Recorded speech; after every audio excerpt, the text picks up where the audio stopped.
One day a father sent his son to learn about the secret of happiness from the wisest man in the world.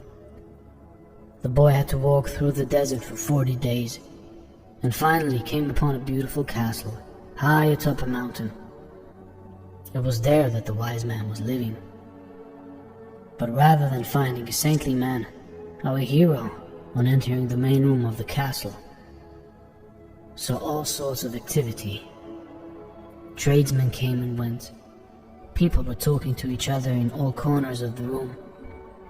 A small orchestra was playing soft music, and there was a table covered with platters of the most delicious foods from all around the world.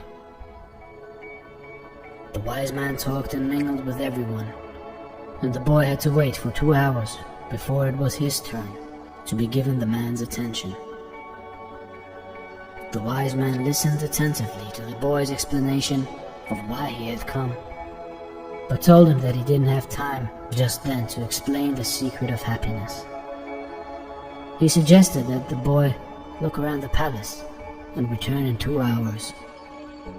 "Meanwhile, I want to ask you to do something," said the wise man, handing the boy a teaspoon that held 2 drops of oil. "As you walk around, carry the spoon with you without allowing the oil to spill." The boy began walking up and down the many stairways of the palace, keeping his eyes fixed on the spoon. After 2 hours, he returned to the room where the wise man was. "Well," asked the wise man, "how do you like my castle?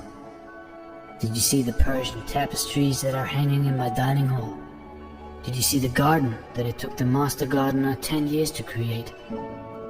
Did you notice the beautiful shelves and rugs in my library?" The boy was embarrassed and confessed that he had observed nothing.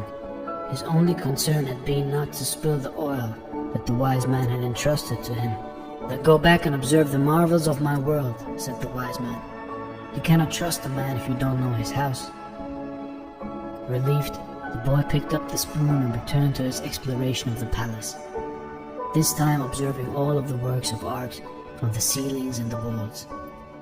He saw the gardens, the mountains all around him, the beauty of the flowers, and the taste with which everything had been selected.